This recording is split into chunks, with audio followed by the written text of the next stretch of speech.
I do love a headpiece. Just adds. Of course. Yeah. Me too. Are we on? What is up, everybody, and welcome back to Zachary Reality. It is Zachary Reality, and we are here with Britney from Big Brother, but this season of The Traitors. That's right. How did you get on this show? What made you decide you wanted to do it?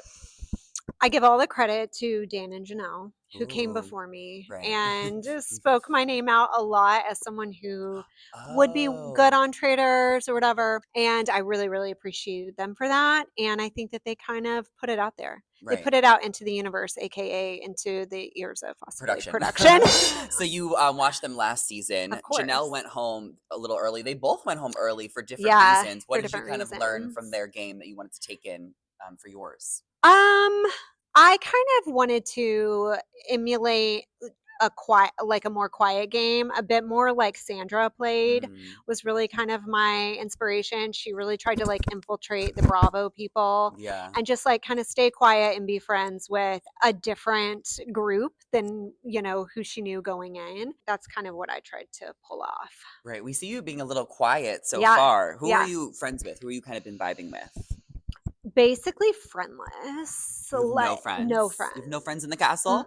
What about Alan? No friends. Alan's sweet. Everyone, that's not to say that people weren't nice. It's just to say that I didn't go in with like pre-existing relationships outside of Danielle who hated me. Right. Remember that? Of course. But we saw that in the first episode. She was like apologizing to you, right? Backwards. I was apologizing to her. But then, of course, like, in the back of your mind, you're like, is it really, did you really forgive me though? You know what I mean? Well, so she's keeping you safe. She's totally keeping me safe. Yes. And like, so wonderful. But I also didn't want to be too associated with anyone because that kind of makes you a target if you're like in a small group. Like so the Bambies. Yes. And so like I didn't want to be super close with Big Brother people or other gamers because it was enough of hearing the word gamers going around that I was like, I really tried to get in with the housewives, but then they just kept dying. Going. They just kept dying. The Real Housewives of Big Brother. Yeah. That would have been great. I was like totally going to do a housewives thing and then they all died. Well, where did you stand with Derek? Did you know him from Big Brother?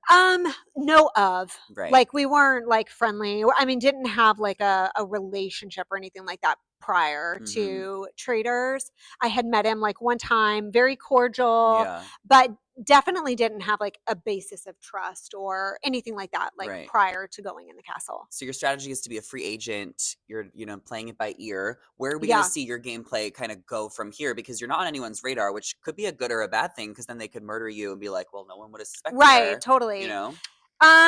Well, without any spoilers, I think that I have an increased presence at the round table. Okay. Yeah. So what are the round tables like? Very intense, very scary, very long. Like they're way cut down. Right. Sometimes Tom Sandoval would just let him go for like 10 to 15 minutes before we really got started. Well, why he was just like the appetizer. No one cares that if he just keeps going? He would just keep going. We'd be like, this is good though. Let's fill some air. Right. And then we can like get into the meat. Okay. But like let him have his moment for a minute because it kind of really gets the nerves out. A lot of people thought he would be the first one out because of his horrible reputation for cheating on his wife or his longtime girlfriend. Yeah.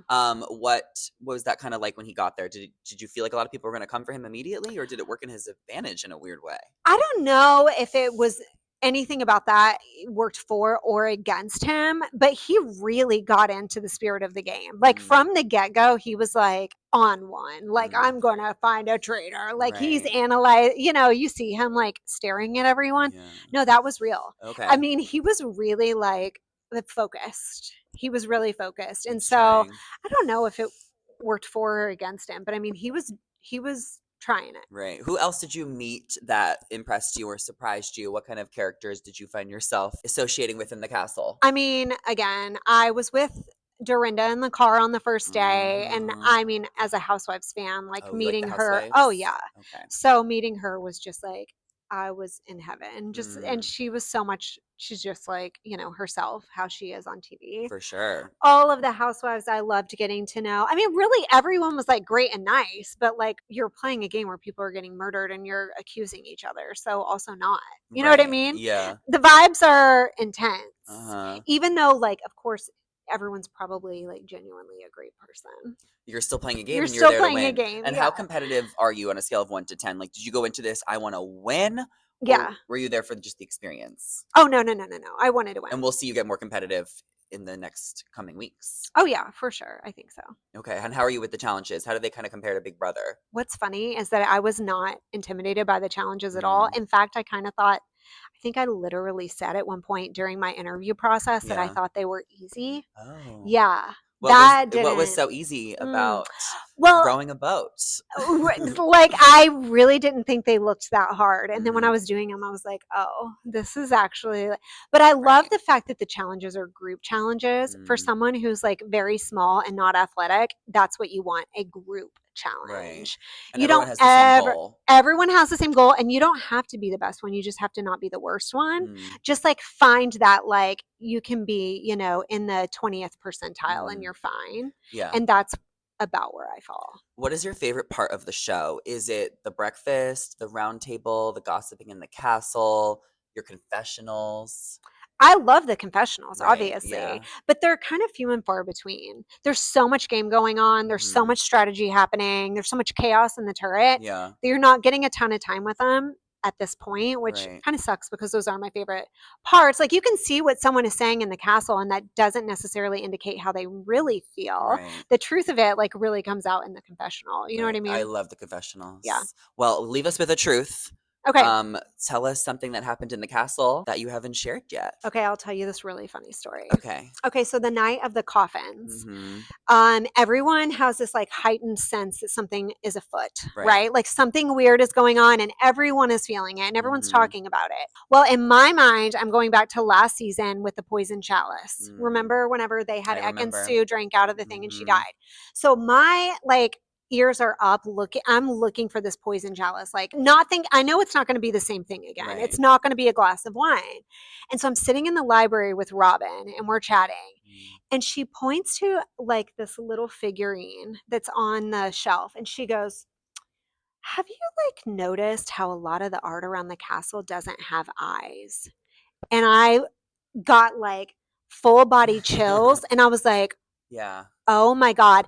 The poison chalice is that she's trying to get people to like look at something specific. And if they do it, they're going to die. Like, I immediately clocked this as like, oh my God, she's a traitor and she's trying to kill me.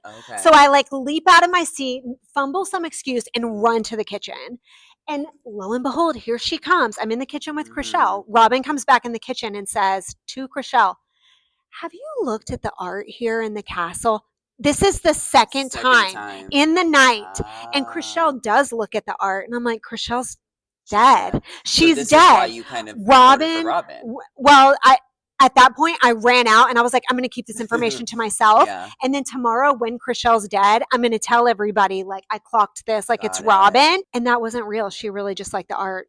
Meanwhile, the traitors were putting people in coffins, and I was on Robin for pointing out art pieces. Wow. Yeah. Well, that's the point of the game. You just never know what's real and fake. I thought I was onto something. I was like, no one really likes the art like that. Right. No, she did. Well, thank you so much for chatting. Oh, yeah, we you're can chat all welcome. day. Yeah. Thanks for having me.